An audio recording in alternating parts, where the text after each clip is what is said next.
La maldición del castillo marroquín, que duró más de un siglo, fue rota por la SAE. ¿Cómo fue posible? ¿Conoce su pasado oscuro, desapariciones, masacres y muertes inesperadas? Incautado, el podcast que revela las maldiciones del pasado reescritas por la SAE en el presente. En la hacienda La Yerbabuena vivía la familia Marroquín en los años 1819. Lorenzo Marroquín, hijo del expresidente José Manuel Marroquín, construyó un modesto castillo para descansar, hoy conocido como el Castillo Marroquín.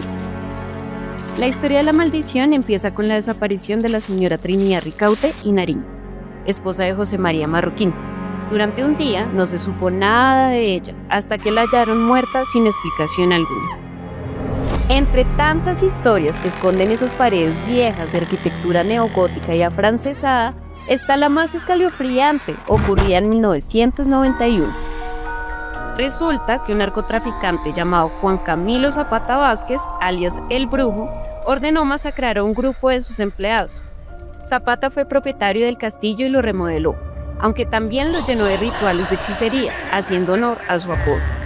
El Brujo fue reconocido como el principal proveedor de productos agroquímicos del reconocido narco Gonzalo Rodríguez Gacha. Estaba rodeado de personas videntes, quienes al parecer le informaron que sus empleados fueron informantes de Leonidas Vargas, su archienemigo, otro narco y jefe del cartel de Caquetá. El Brujo mató a una hija de Leonidas. Él la encontró en una escena estremecedora que no vamos a describir. Pero un detalle raro fue que encontró una foto de él en un lugar extraño, según versión de John Jairo Velázquez Vázquez, alias Popeye, jefe de sicarios de Pablo Escobar en 2011.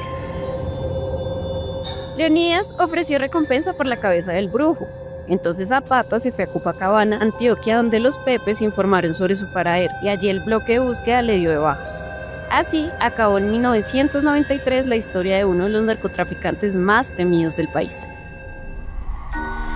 Estamos muy emocionadas porque tenemos la compañía de Esteban Cruz Niño, el antropólogo e historiador experto en temas paranormales del país. Muchas gracias por la invitación, estoy muy contento de estar junto a ustedes. En el libro tú mencionas que Camilo Zapata, el Brujo, practica brujería y hechizos. ¿Esto es habitual en el narcotráfico como un caso particular del brujo? Existen diferentes expresiones de los narcotraficantes, ¿no? Digamos que el crimen tiene una cosa muy fuerte, sobre todo el crimen organizado, y es que tiene dinero y el dinero es poder, pero no tiene el poder, digamos, simbólico de lo legal. Y en ese poder simbólico buscaron de alguna manera volverse poderosos políticamente. Esa es la historia de los años 90, pero ellos se dieron cuenta que si hacían eso, la política es un espacio de poder mucho más expuesto. Pero ellos también buscan la protección divina, ¿no? El poder de alguna manera religioso.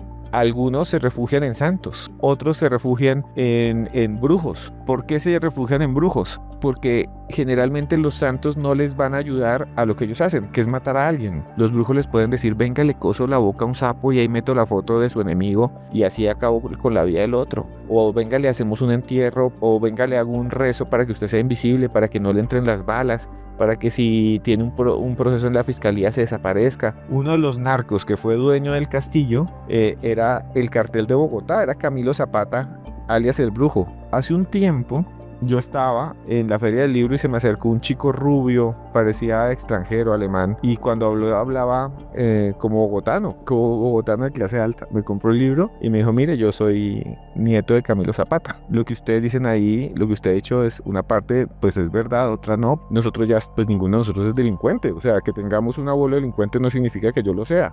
El que se haya apoderado del castillo, Camilo Zapata, todavía así recuerdan mal a mi familia. El castillo fue utilizado antes de que los narcos lo compraran como un hospital psiquiátrico. Eso fue una sede de hospital psiquiátrico. Entonces, claro, hay un montón de historias también sobre los locos que estaban ahí, los espíritus, los abusos que les hacían a los locos. El castillo también lo tuvo un narco venezolano. Viajaba por el mundo y compró algunas armaduras medievales reales y las llevó y lo decoró como si fuera un castillo medieval. Y el castillo mismo se construyó sobre las tierras de una familia muy poderosa, pues se llama Marroquín, que son los Marroquín, que son directamente descendientes de Antonio Nariño y un montón de españoles y de criollos de la independencia, y por eso se llama la zona La Caro. Todavía dice La Caro porque era de la familia de Miguel Antonio Caro, también presidente, y Marroquín fue presidente. Todo eso se mezcla, entonces por eso el Castillo Marroquín muestra la historia de los narcos, la historia de los de la independencia, la historia de los españoles, la historia también de los otros tipos de crímenes. Yo creo que resume la historia del país.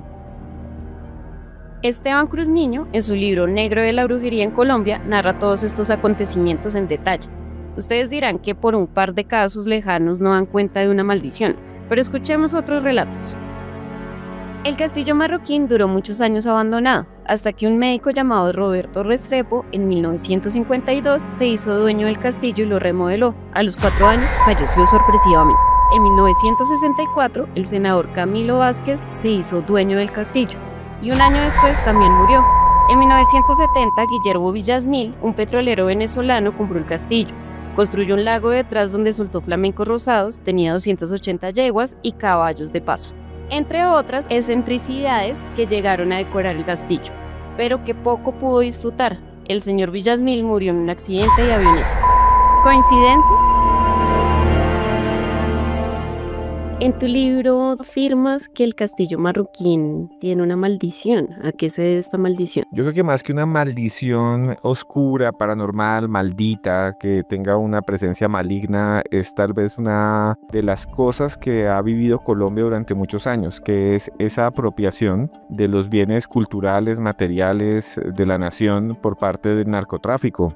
Y no solo el narcotráfico, sino el crimen organizado. Esa zona, de alguna manera, no solo la apropiación simbólica de ese edificio, que es un bien cultural de la nación, sino es la apropiación también estratégica, porque es el camino que conecta a Bogotá con Tunja, y es el camino que conecta a Bogotá misma por 2 vías, que es la autopista norte y la carrera séptima, y además el castillo está en una colina desde donde se domina incluso visualmente Chía y otras zonas de la sabana. Entonces el Castillo Marroquín fue por mucho tiempo más que un lugar maldito, que hay un montón de leyendas, podemos hablar de ellas, de espantos y demás, de espíritus, de brujería. Fue también una zona de apropiación del crimen organizado, ¿no? Bueno, todas estas historias que tú mencionas de crimen organizado, ¿esto deja un rastro paranormal en estos lugares? Hay una antropóloga muy conocida que trabajó mucho tiempo con el gobierno nacional, con este gobierno, que se llama Mónica Amador. Ella es compañera mía y ella durante muchos años estuvo recorriendo muchas zonas del país donde había habido violencia, desplazamiento armado y apropiación de tierras por parte de grupos armados y narcotraficantes. Y ella encontró que en muchas de esas zonas donde hubo esa violencia extrema, se construyen unas leyendas y unos mitos que tratan de alguna manera de llenar el vacío que tiene la justicia colombiana con la reparación y con la incluso restitución de las tierras. Entonces, por ejemplo, en Puerto Wilches bajaban muchos cadáveres, cuerpos durante los años 90, 2000, cuerpos de personas que eran asesinadas, que eran desaparecidas por parte de grupos y narcotraficantes que se quedaban con sus tierras en el Magdalena Medio, y esos cuerpos muchas veces los cosían con piedras y se iban al fondo y otros no, y entonces llegaban a la ribera del río. Hace poco hubo un proceso allí de la JEP y llegaban a la ribera, valga la redundancia, al borde del río, la gente los recogía y los llevaban al cementerio y los enterraban como NNs. Empezó a existir la costumbre en el pueblo de bautizar esos NNs. Entonces esos cuerpos llegaban y les ponían nombre y los metían ahí en el cementerio. ¿Por qué? Porque se decía que su alma en pena, al no haber sido reconocido, el alma quedaba vagando, pero agradecía y ayudaba a aquellos que la adoptaban. Pero era muy interesante esa historia porque lo que uno encuentra es que muchas de estas narrativas paranormales ocupan el espacio de lo que no se podía decir. Lo paranormal también es una expresión popular cotidiana de las sociedades, muchas veces como una forma de alerta social. La maldición se empezó a romper después de que el castillo fue incautado por la SAE en 2005. Comenzó a ser un lugar de fiestas y conciertos, la música y la juventud le dieron una nueva energía. En el libro narras testimonios de periodistas que en la época en que el castillo funcionó como lugar de eventos, vieron y vivieron fenómenos paranormales. ¿Crees en esto? ¿Es posible? Yo nunca he visto algo así, no creo en eso, pero hay una significación social muy importante sobre eso. Juan Pablo Laguna, que es un periodista, y muchos otros más, Eduard el Chirri, que ahora el Chirri es piloto de avión. Ellos afirman haber vivido cosas, incluso trances. El Chirri dice que de repente se quedó quieto y que no recuerda nada de lo que sucedió. Yo entrevisté a muchos vigilantes del castillo que también me contaban que veía a una mujer entaconada que anda por la escalera, que también se escuchaba en una de las torres un niño, y que cuando llegaban habían visto la sombra de un niño como con lana, un niño monstruo, una cosa así. Yo no creo que exista tal, no lo he visto, yo lo busco, lo quiero vivir, nunca he visto algo así. Yo creo que es más una respuesta a todo lo que te crea el entorno, ¿no? A todo el significado que hay ahí. El poder simbólico de lo que es el castillo es realmente increíble. Las historias que cuentan los vigilantes, por ejemplo, sobre el bosque que está atrás, es que ellos ven que ahí hay unas sombras, que ven un indígena, por ejemplo, que ven un indígena que camina por ahí.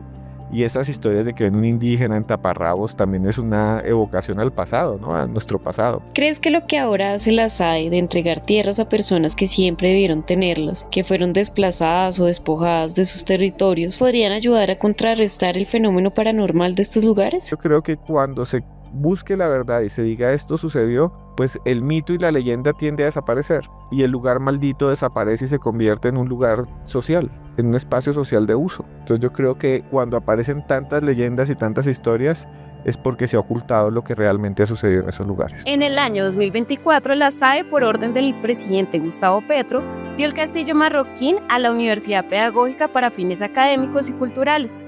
Es ahí cuando se rompe todo el hechizo y la maldición. Se rompe la historia de sangre, excentricidades, violencia, brujería y narcotráfico que rondaban al castillo.